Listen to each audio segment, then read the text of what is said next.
Admiral Corexthul returned to the auditorium after 3 hours of deliberation. The ancient Centauri's expression was unreadable as she took her position at the center of the platform.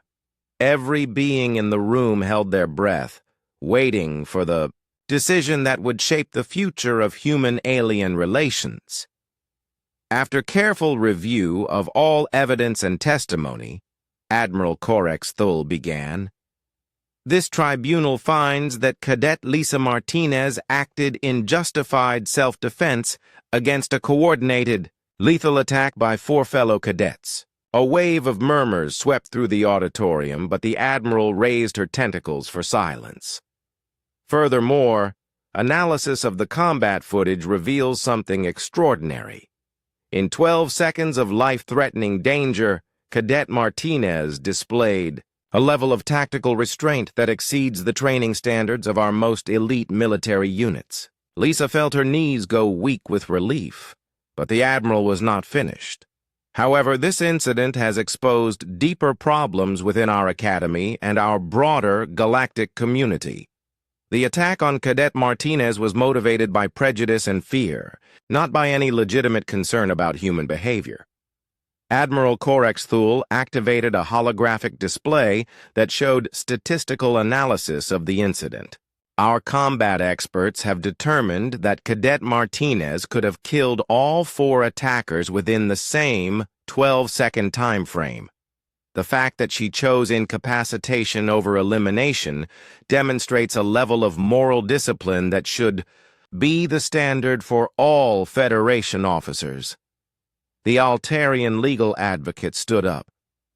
"Admiral, this analysis ignores the fundamental question of whether Deathworld species should be integrated into civilized society. The capacity for such violence, regardless of restraint, poses an inherent danger." "Does it?" Admiral Corexthul replied. "Let me share some additional information that has come to light during our investigation." The holographic display changed to show Academy records spanning the past 50 years. In the last 5 decades, we have had 847 serious incidents involving violence between cadets. Of these, 23 resulted in permanent disability and 3 resulted in death. The statistics were displayed species by species. The Altarian Royal Academy cadets were involved in 127 of these incidents, Brutian cadets in 98, Naga cadets in 76. In every case involving serious injury or death, the perpetrators came from species that consider themselves highly civilized. Lisa watched as the data painted a clear picture. The so-called civilized species had a long history of Academy violence, much of it covered up or minimized due to political considerations. In contrast, Admiral Corexthul continued, the 12 human cadets currently enrolled have been involved in exactly one violent incident, yesterday's defensive action. Their academic performance averages in the top 15%. Their disciplinary record shows 0 infractions. The Admiral's tentacles moved with obvious emotion. "We have spent so long equating physical weakness with moral superiority that we forgot the greatest strength is not in the ability to destroy, but in the wisdom to choose not to." Prince Kexhai, who had been released from the medical bay that morning with his arm in a regeneration cast, stood up in the gallery. "This is all irrelevant. The human showed her true nature. She is a weapon, not a person."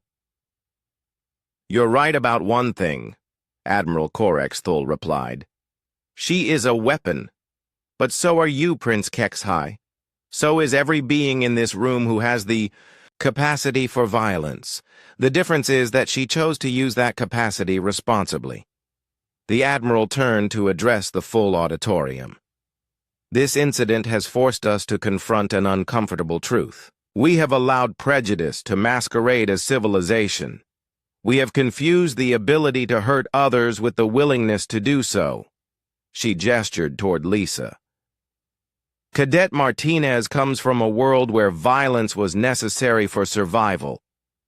Yet when faced with lethal danger, she chose the minimum force required to preserve her own life.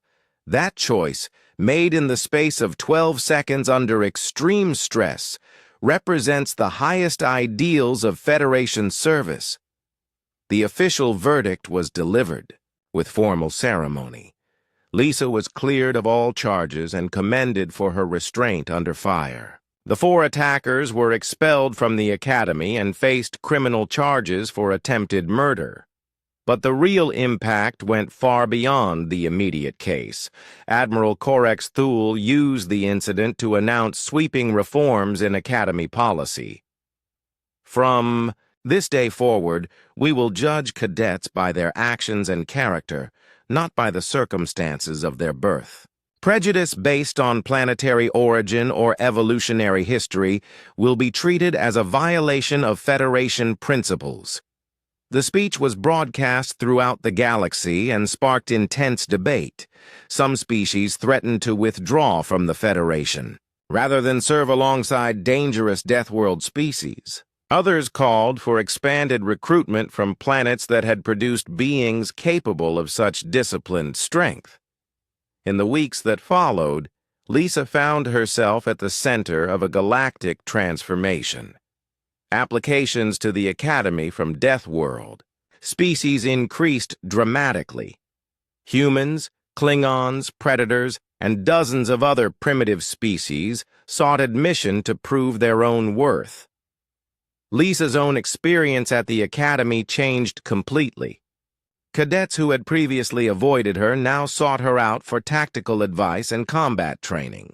Her study groups were oversubscribed. Her insights into military strategy were valued and respected. But the most important change was personal. Lisa no longer felt like she was carrying the entire weight of human expectations on her shoulders. Other human cadets began arriving each semester, and they formed a community of mutual support and shared experience. 3 years later, Lisa stood at the podium in the same auditorium where her fate had been decided. She was giving the graduation speech as the Academy's first human valedictorian. "When I arrived here 4 years ago," she told the assembled cadets, "many of you saw me as a dangerous outsider, someone who didn't belong among civilized beings." She looked out at the audience, which now included representatives from over 60 species, including many from death worlds that had never before been welcomed into the Federation. "You were right to see me as dangerous. I am dangerous. So are all of you. We are trained warriors preparing to defend the Federation against threats that would destroy everything we value." Lisa paused to let her words sink in. But being dangerous is not the same as being savage. Having the capacity for violence is not the same as choosing violence. The mark of true civilization is not the absence of strength, but the wisdom to use that strength properly. She gestured toward the mixed audience of species that had once been enemies. "Look around this room. Predators and prey species sitting together. Ancient enemies working toward common goals. Species that evolved to fight now choosing to cooperate. This is what the Federation represents at its best." Lisa's voice grew stronger as she approached her conclusion. "We are all products of our evolution. Some of us evolved on gentle worlds where cooperation was always possible. Others evolved on harsh worlds where strength was necessary for survival. But evolution is not destiny. We can choose who we become." The applause that followed was thunderous, with beings from dozens of species showing their approval in their own cultural ways. Altarians chimed their crystal skin in harmony. Ursines roared approval. Sylphs created glowing patterns in the air. After the ceremony, Lisa walked through the Academy corridors one last time as a cadet.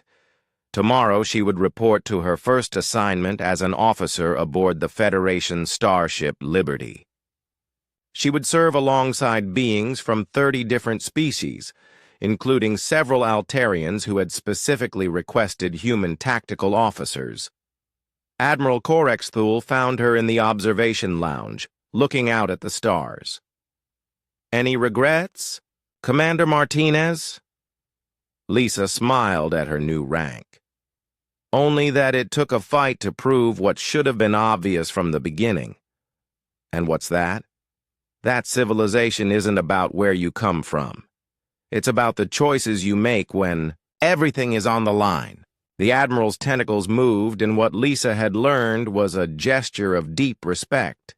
The galaxy is lucky to have officers who understand that distinction. As the Academy station continued its orbit, Lisa watched the stars wheel slowly past the observation window. Somewhere among those distant suns were worlds filled with beings who had never heard of humans or Deathworlds or the Federation.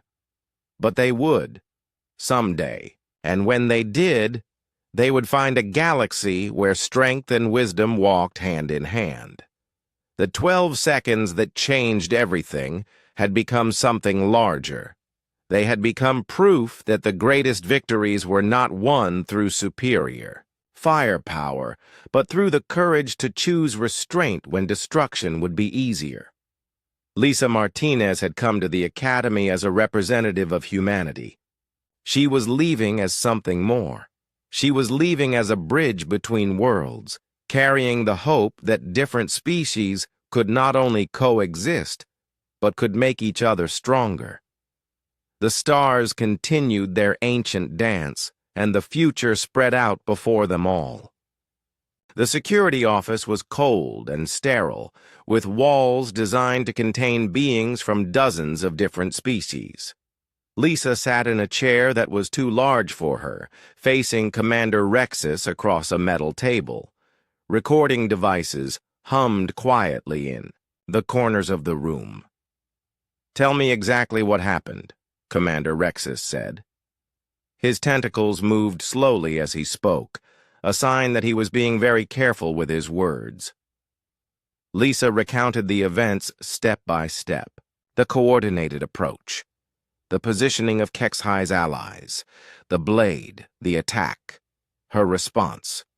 "You claim this was self-defense," Commander Rexus said when she finished. "It was self-defense. They planned this attack carefully. They blocked the exits and disabled the alarm system. Yet you injured 4 cadets in 12 seconds. That seems excessive for defensive action." Lisa felt a familiar frustration rising in her chest. "What should I have done? Let them kill me!" "You could have called for help." "With what?" "Sisek disabled the emergency alarm before the attack began. Commander Zethkar was facing away from us. By the time anyone could respond, I would have been dead." Commander Rexus made notes on his tablet. "These are serious injuries, Cadet Martinez. Veltar has a fractured skull. Sisek has spinal damage. Quix's exoskeleton is cracked in 3 places. Kexhi has broken fingers and severe bruising. I used the minimum force necessary to stop the threat. I could have done much worse." The Zentauri's tentacles twitched with surprise. "Much worse?" "Commander, I come from a death world. My species evolved to survive against predators that could kill us in seconds. What you saw in that classroom was me holding back as much as I could while still defending my life. You're saying you deliberately limited your response. Every strike was calculated to incapacitate without causing permanent damage. I could have broken Kexhi's neck instead of his fingers. I could have thrown Veltar hard enough to crack his spine. I could have torn Sisek in half. I chose not to." Commander Rexus stared at her for a long moment. "That's a very convenient claim to make after the fact. Check the security footage. Have your combat experts analyze my movements. They'll tell you that every action I took was precisely controlled." The interrogation continued for 3 hours. Commander Rexus asked the same questions multiple ways, looking for inconsistencies in Lisa's story. But there were none because she was telling the truth. Finally, he dismissed her with orders to remain in her quarters until the investigation was complete. Lisa walked back to her dormitory through corridors filled with whispers and stares. Word of the incident had spread throughout the academy. Arianelle was waiting in their room with tears in her large eyes. "Lisa, I'm so sorry. This is exactly what they wanted to happen." "I know. But what else could I do? The whole academy is talking about it. Some cadets are saying you're a monster who proved that humans are too dangerous. Others are saying HFY got what he deserved." Lisa sat on her bed and put her head in her hands. "What are the officials saying?" "There's going to be a formal hearing tomorrow. Representatives from multiple species are demanding that humanity be expelled from the Federation. But there are also some voices calling for a full investigation." That night, Lisa barely slept. She kept replaying the incident in her mind, wondering if she could have handled it differently. But every analysis led to the same conclusion. HFY and his friends had been trying to kill her. She had defended herself with the minimum force necessary. The hearing the next day was held in the Academy's main auditorium. Lisa sat at a table in the center of the room while hundreds of cadets, faculty, and officials watched from the galleries. At another table sat the legal representatives of the 4 injured cadets. Admiral Corex Thule, the Academy's Centauri commandant, presided over the hearing. She was an ancient being with scars from dozens of conflicts, and her reputation for fairness was legendary throughout the Federation. "We are here to investigate the incident that occurred yesterday in Classroom 7, Admiral Corex Thule announced.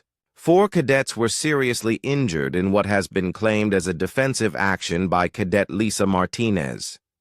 The prosecution went first. A Altarian legal advocate argued that Lisa had used excessive force against students who were merely expressing their political opinions. He claimed that the presence of the ceremonial blade was a cultural misunderstanding and that no real threat existed. This human's response was disproportionate and savage, the advocate declared. 4 civilized beings were brutally attacked by a creature whose very existence proves that some species are too primitive for our community. When it was time for Lisa's defense, she stood up to speak for herself. The Academy had offered her a legal advocate, but she had declined. She wanted to tell her own story. 3 weeks ago, these same 4 cadets began a campaign of harassment designed to force me out of the Academy, she began. They sabotaged my equipment during training exercises. They spread rumors about my species. They publicly questioned my right to be here. Lisa activated a holographic display and showed the security footage from the classroom. The images were clear and undeniable. HFY approaching with the blade, his allies positioning themselves to block exits and disable alarms, the coordinated nature of the attack. This was not a political discussion. This was an assassination attempt. The footage showed the attack in real time. HFY lunging with the blade, Lisa's defensive response, the 12 seconds of violence that followed. But then Lisa did something unexpected. She slowed down the footage and began analyzing her own movements. Here you can see that I grabbed HFY's wrist to stop the blade. I could have twisted harder and broken his arm completely. Instead, I applied just enough pressure to disarm him. She moved to the next sequence. When I struck his elbow, I used a controlled blow that broke his fingers but left his arm functional. A full-force strike would have shattered the joint. The pattern continued through the entire fight.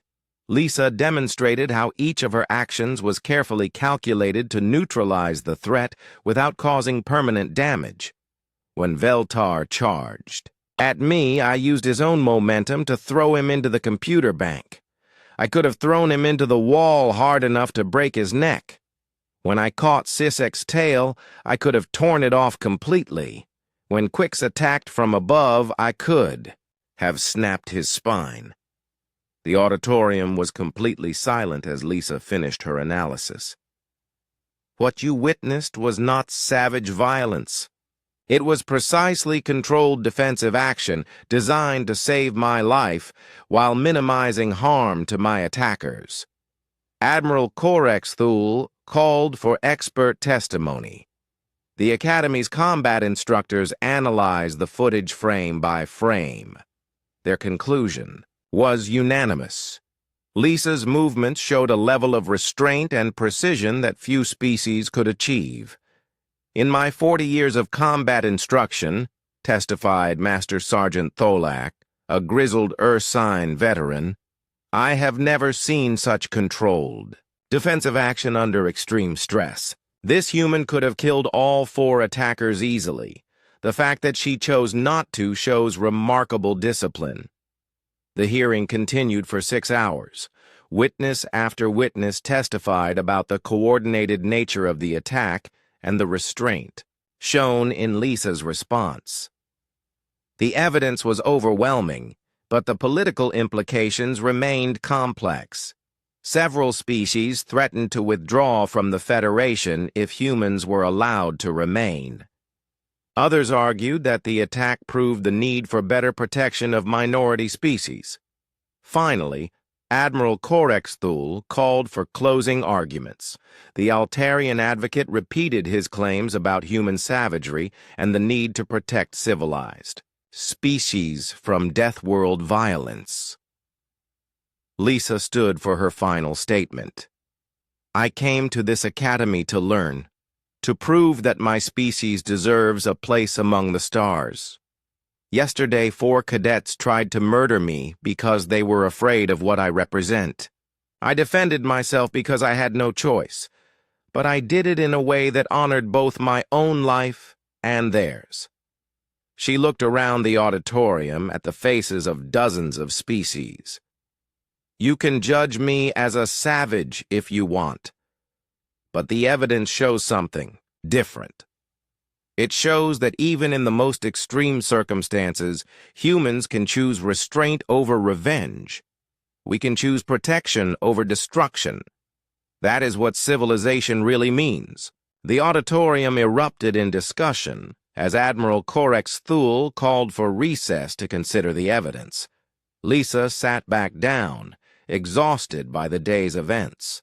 The next few hours would determine not just her fate, but the future of human participation in the galactic community. The attack came on a Tuesday during Advanced Combat Theory class.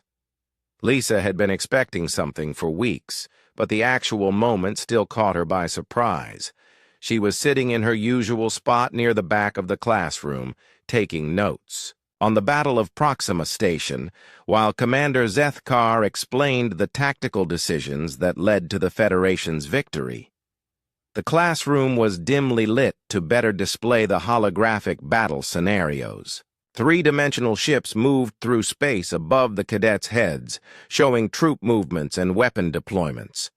Lisa was completely focused on analyzing the supply chain logistics when she noticed movement in her peripheral vision. Prince. Kexahai had stood up from his seat and was walking toward her. Behind him, his 3 companions were also moving. Veltar, the massive Brutian, positioned himself near the main door. Sisek, the serpentine Naga, slithered toward the emergency alarm panel. Quix, the multi-limbed arachnoid, scuttled along the wall toward the secondary exit. Lisa's training kicked in immediately. Her father had taught her to recognize coordinated movement patterns when she was just a child. This was not a casual approach. This was a planned attack with escape routes blocked and alarm systems targeted. "Cadet Martinez!" Kexhai said loudly, enough for the whole class to hear. "I think it's time we settled something." Commander Zethkar was facing the holographic display and explaining fleet positions. The other cadets were watching the battle simulation. Nobody was paying attention to what was happening in the back of the room. "I don't know what you mean," Lisa replied quietly, hoping to avoid drawing attention. "Oh, I think you do. You've been pretending to be civilized, but we all know what you really are." HFY reached into his uniform and pulled out what looked like a ceremonial Altarian blade. The weapon was about 8 inches long with a curved crystal edge that glowed faintly in the dim light. "You're a savage from a death world, a walking weapon that doesn't belong among civilized beings, and I'm going to prove it." Lisa's heart rate spiked as adrenaline flooded her system. Every instinct screamed at her to move, to fight, to survive. But she forced herself to remain calm. "Put the weapon away," she said firmly. "You don't want to do this, don't I?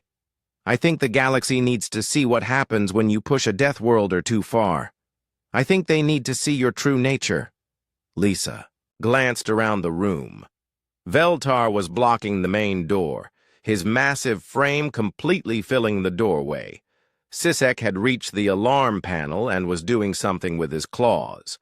Quix was hanging from the ceiling near the back exit, ready to drop on anyone who tried to escape that way. They had planned this carefully. The attack would happen in a classroom full of witnesses, but those witnesses would only see Lisa's response, not the careful setup that provoked it. "This is your last chance," Lisa said. "Walk away now and nobody gets hurt." HFY laughed, a sound like breaking crystal. "Threatening me now? Perfect. Everyone will see that humans resort to violence at the first sign of conflict." He raised the blade and stepped closer. Lisa could see the predatory gleam in his crystalline eyes. He was enjoying this. He thought he had her trapped. "Actually," Lisa said very quietly, "they'll see something else entirely." HFY lunged forward with the blade aimed at Lisa's chest. His movement was quick by Altarian standards, but to Lisa's enhanced reflexes, he seemed to be moving through thick liquid. Time slowed as her Death World reflexes took control. Lisa's left hand shot out and grabbed HFY's wrist, stopping the blade inches from her body. Her right hand came up and struck his elbow with precise force. The sound of breaking crystal filled the room as 2 of HFY's fingers snapped. The blade spun away across the floor as he screamed in pain and shock. Lisa didn't stop. Her follow-up strike was a controlled punch to his solar plexus that dropped him gasping to the floor. The entire exchange took less than 3 seconds, but the others were already moving. Veltar came charging from the door, confident that his 400 pounds of muscle and armor would overwhelm the small human. Lisa had dealt with large opponents before. Her father had taught her that size was only an advantage if you could use it properly. She waited until the last possible moment, then stepped aside and grabbed Veltar's arm as he passed. Using his own momentum against him, she executed a perfect hip throw that sent him flying into a bank of computer consoles. The impact shattered his thick skull plate and left him unconscious on the floor, surrounded by broken equipment.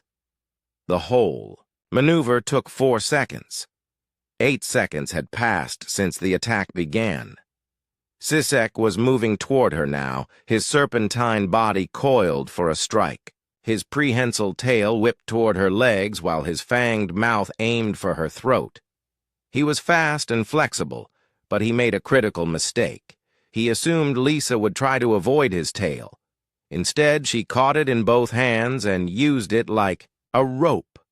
With a sharp jerk, she slammed Sisek's body against the wall once, twice, then released him. The Naga hit the floor with multiple fractures in his spine and ribs. 10 seconds. Quix dropped from the ceiling, all 6 limbs aimed at Lisa's, head and shoulders. The arachnoid was the most dangerous of the group, with natural weapons and the ability to attack from multiple angles simultaneously. Lisa caught two of his arms as he fell and used his own body weight against him. She pivoted and threw him head first into the metal floor with enough force to crack his exoskeleton. 12 seconds. Lisa stood in the center of the classroom, breathing hard but uninjured. 4 of the Academy's most prominent cadets lay broken and bleeding around her. The room was silent, except for their moans of pain. Commander Zethkar had finally noticed the commotion and was turning around. His 4 crystalline eyes widened as he took in the scene. "Security to Classroom 7, he said into his communicator. "Medical emergency." Lisa immediately dropped to her knees beside Kexhai, who was closest. She checked his pulse and breathing, then moved to Veltar. Her training included field medicine, and she began applying basic first aid to each of her attackers. "What happened here?" Commander Zethkar demanded. "They attacked me," Lisa said simply, continuing to work on Veltar's head injury. "I defended myself. 4 against 1? "Yes, sir." They coordinated their approach and brought a weapon. Commander Zethkar looked around the room and found the ceremonial blade lying near the wall. His expression grew very serious as he realized the implications. Security officers arrived within minutes, followed closely by medical teams. As the injured cadets were loaded onto stretchers, Lisa gave her statement to the security chief. "The entire incident is recorded," she said. "Your security cameras will show everything." The security chief, a professional Zentori named Commander Rexus, nodded grimly. "We'll review all footage immediately. In the meantime, you'll need to come with us for questioning." Lisa walked out of the classroom under escort, very aware that every cadet in the hallway was staring at her. Word of the incident was already spreading through the academy. She had done exactly what her enemies wanted. She had used violence against other cadets. The fact that it was self-defense might not matter in the political calculations that would follow. As they walked toward the security office, Lisa wondered if she had just destroyed humanity's future among the stars. But what choice had she had? Let them kill her? That would have ended humanity's presence at the Academy just as effectively. The next few hours would determine whether the galaxy would see her as a savage who proved their prejudices correct, or as someone who had defended herself against an unprovoked attack.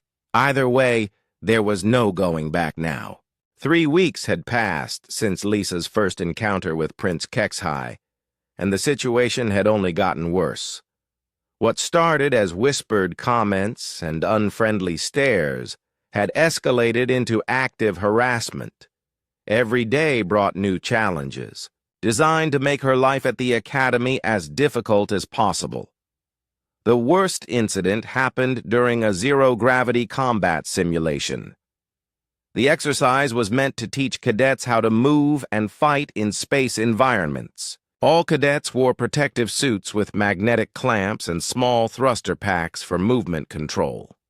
Lisa had been assigned to Blue Team, along with 5 other cadets from various species. Their mission was to capture a relay station from Red Team in a simulated asteroid field.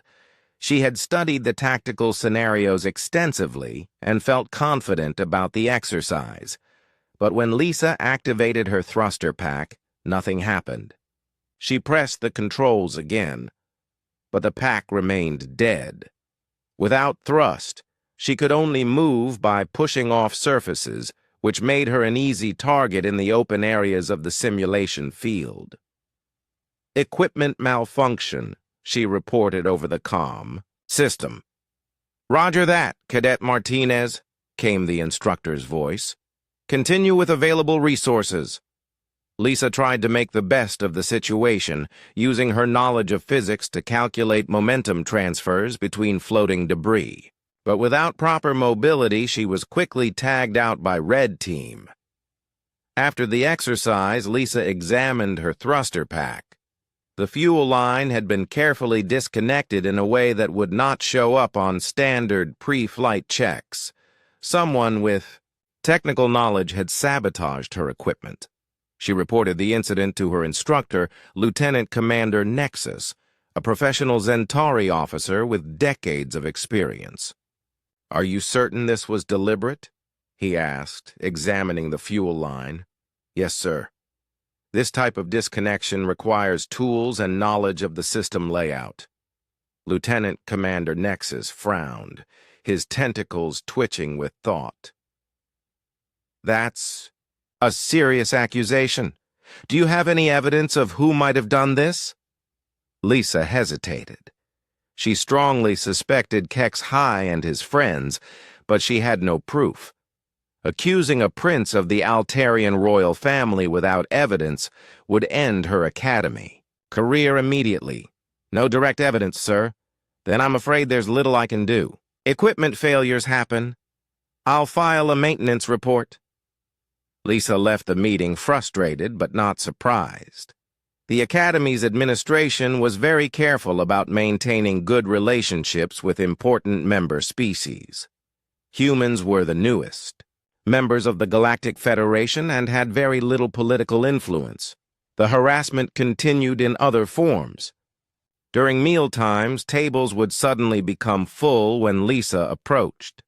Study groups would mysteriously cancel when she tried to join. Her requests for help from tutoring services were always denied due to scheduling conflicts. But the academic pressure was something Lisa could handle. Her scores remained at the top of her class despite the social isolation. She excelled in tactical analysis, understanding mechanical systems better than most engineering majors, and her xenobiology grades were perfect. Her success only made things worse. "Look at the Deathworlder showing off again," she heard Veltar grumble after she scored highest on an engineering test. The massive Brutian was built like a walking tank, with thick armor plating and powerful limbs designed for his high-gravity homeworld. "It's not natural," agreed Sisek, his serpentine form coiled in the seat next to his friend. "No species should be good at everything. It proves they're artificial." Lisa pretended not to hear, but the rumor spread quickly through the academy. Soon, cadets were whispering that humans were genetically engineered weapons created by some unknown military force. Her perfect scores were seen as evidence of unnatural enhancement rather than hard work and natural ability. The situation reached a breaking point during Diplomatic Protocols class. Professor Thelami was discussing trade negotiations between different species when HFY raised his hand. "Professor, I have a question about protocol standards." "Yes, Prince HFY. Is it appropriate for primitive species to participate in advanced diplomatic discussions? Should there not be minimum civilization requirements?" The professor, an elderly sylph who had been teaching for over a century, looked uncomfortable. "All member species of the Federation have equal standing in diplomatic matters." "But surely there are practical considerations. Would you negotiate with a wild animal? How is this different?" HFY looked directly at Lisa as he spoke. The entire class turned to stare at her. Lisa felt her face grow hot with anger, but she forced herself to remain calm. "I believe," she said carefully, "that diplomacy works best when all parties are treated with respect, regardless of their background." "Respect must be earned," HFY replied, "and some species have not yet proven they deserve a place among civilized beings." "That's enough," Professor Thelami said firmly.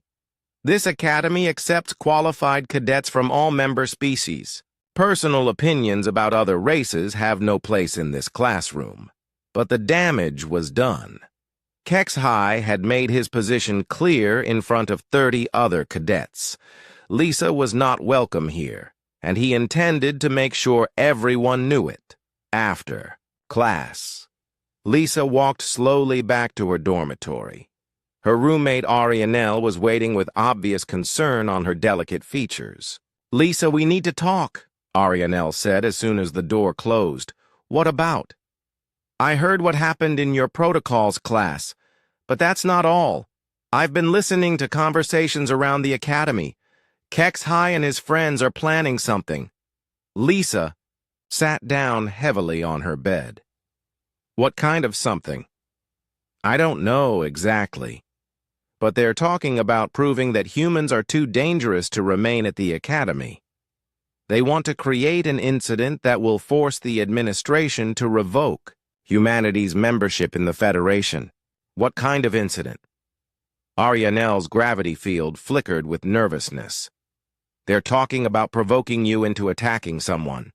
They think if they can make you lose control and hurt another cadet, it will prove their point about human violence." Lisa felt cold despite the warm temperature of the room. This was worse than simple harassment. This was a planned campaign to destroy not just her career, but humanity's entire relationship with the galactic community. "Have you told anyone else about this?" "Who would I tell?" HFY's family has influence throughout the Federation. The other cadets either support him or are too afraid to oppose him. Lisa stared out the window at the stars. Somewhere out there, billions of humans were living their lives, completely unaware that their future among the stars depended on one girl's ability to stay calm under pressure. "What are you going to do?" Arianel asked. "The only thing I can do. Keep studying. Keep doing my best and try not to give them what they want." "But Lisa, if they're really planning to set you up, then I'll handle it when it happens. I won't let them destroy humanity's future just to satisfy their prejudice." Lisa opened her study tablet and began working on her assignments for the next day. But her mind was racing with tactical considerations. If HFY and his friends were planning to provoke her, she needed to be prepared. She needed to stay calm no matter what they did. The problem was that humans from death worlds had reflexes designed for survival. When threatened, her body would react automatically to protect itself. Lisa could only hope that her training and self-control would be enough to avoid giving her enemies the excuse they were looking for. Outside her window, the Academy station continued its silent orbit, carrying the hopes and fears of dozens of species toward an uncertain future. Lisa Martinez floated through the corridor of the Galactic Naval Academy, her magnetic boots clicking against the metal floor with each careful step. The station orbited Kepler 442b, a beautiful blue and green world that looked nothing like the harsh planet where she grew up. Everything here seemed too clean, too bright, too safe. She checked her schedule display again. Advanced Tactical Theory in 5 minutes. Lisa had been at the academy for only 1 week, but she already knew the routine. Walk into class, find an empty seat away from the other cadets, sit quietly, and try not to draw attention to herself. The academy housed over 3,000 cadets from 47 different species. Tall blue Altarians with their crystal-like skin walked beside furry Ursans who looked like walking bears. Small green sylphs floated past using their natural ability to manipulate gravity. Multi-armed arachnoids scuttled along the walls while serpentine nagas slithered through special tubes built into the corridor system. Then there were the humans, 12 of them in total. Lisa was one of only 3 human females accepted this cycle. The others were scattered across different year groups and different schedules. She rarely saw them. Lisa entered the classroom and immediately felt the familiar weight of stares. Conversations stopped. Whispers began. She had gotten used to it, but it still made her stomach tight with nervousness. The classroom was designed for multiple species. Some seats were on the floor for creatures without legs. Others hung from the ceiling for flying species. Standard humanoid seats filled the middle section. Lisa chose one near the back corner. "Look at those muscles," she heard someone whisper in standard Galactic. "How much gravity does her world have?" "I heard it was 12 times normal," came another voice. "No wonder they look like walking weapons." Lisa pretended to study her tablet, but her enhanced hearing picked up every word. Earth actually had gravity that was about twice what most civilized worlds considered normal. But to aliens who evolved on gentle worlds with soft breezes and mild weather, even that seemed extreme. Commander Zethkar entered the room. He was a Vorthon, standing nearly 8 feet tall with crystalline skin that reflected the classroom. Lights. His 4 arms moved independently as he activated the holographic displays around the room. "Today, we study the Battle of Rigel 7, Commander Zethkar announced. His voice carried easily through the room without amplification. "A conflict between the Centauri Republic and the Orion Syndicate that lasted 3 standard years. The holographic display showed 2 fleets facing each other in space. Lisa watched as the battle played out in fast motion. She took notes on her tablet, writing down tactical observations and strategic questions. "Cadet HFY," the commander called. "What was the decisive factor in this engagement?" Prince HFY stood up smoothly. He was tall, even for an Altarian, with perfect crystal skin that marked him as royalty. "Superior technology and civilized tactics, Commander. The Centauri Republic used precision and intelligence rather than brute force." "Correct. And what would have happened if primitive species had been involved?" "The battle would have devolved into senseless violence, Commander. Casualties would have been much higher." Lisa kept her eyes on her tablet, but she could feel HFY looking in her direction. She had learned that many aliens viewed humans as primitive because they came from what the galaxy called a death world. Earth was classified as a Class 12 hazard planet. Most civilized species evolved on Class 3 or 4 worlds, where the biggest dangers were mild weather changes or seasonal food shortages. After class, Lisa gathered her materials quickly and headed for the door. But Prince HFY and 3 of his friends blocked her path. "Excuse me?" Lisa said politely, trying to step around them. "Tell me, Deathworlder," HFY said, using the term like an insult. "Do you actually understand what we discuss in class, or do you just pretend?" Lisa felt. Her heart rate increased, but she kept her voice calm. "I understand fine, thank you." "Really?" "Because where I come from, we solve problems with intelligence, not violence. But I suppose your species does things differently." The other cadets in the room had stopped to watch. Lisa was very aware that she was surrounded by aliens who could report anything she said or did. She needed to be careful. "I solve problems the same way you do," she said, "with thinking and planning." HFY's crystalline features formed what might have been a smile. "We shall see. The Academy has standards, after all. Not everyone who enters will graduate." He stepped aside, allowing Lisa to leave. But his 3 friends, a massive Brutean named Veltar, a serpentine Naga called Sisek, and a multi-limbed arachnoid who went by Quix, watched her with obvious hostility. Lisa made it back to her dormitory without further incident. She shared a room with Arianel, a gentle sylph, who was one of the few aliens who treated her kindly. Arianel was floating near her desk, using her natural gravity manipulation to organize her study materials. "How was class?" Arianel asked, in her musical voice. "Same as always," Lisa replied, sitting heavily on her bed. "The furniture was designed for multiple species, so it was much larger than what she was used to."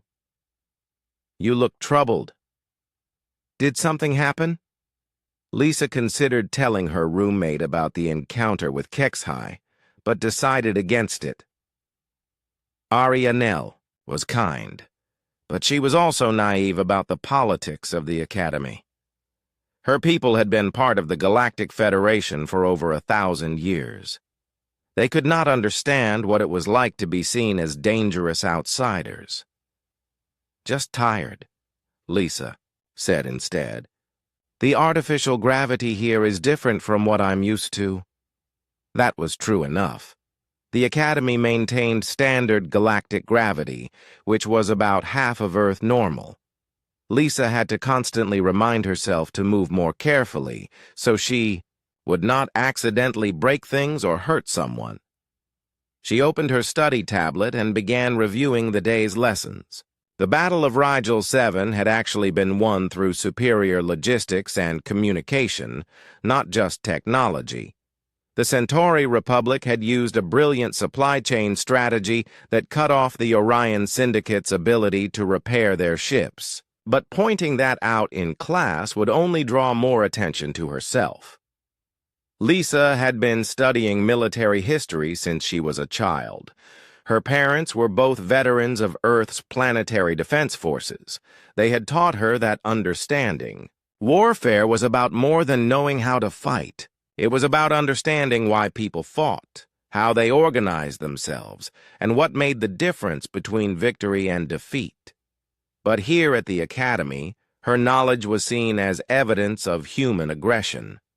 When she answered questions correctly, other cadets whispered that it proved humans were obsessed with violence. When she stayed quiet, they assumed she was too primitive to understand. As the evening progressed, Lisa worked through her assignments for the next day. She had engineering principles, xenobiology, and diplomatic protocols. Each class would bring new challenges and new opportunities for her classmates to remind her that she did not belong. Lisa closed her tablet and prepared for sleep. Tomorrow would be another day of proving that humans could be more than the galaxy expected. She just hoped she would be strong enough to keep proving it for 4 more years. Outside her window, the stars wheeled slowly as the Academy station continued its orbit. Somewhere among those stars was Earth, where humans lived and worked and dreamed of joining the galactic community. Lisa carried the hopes of her entire species on her shoulders. She only hoped she would not let them down.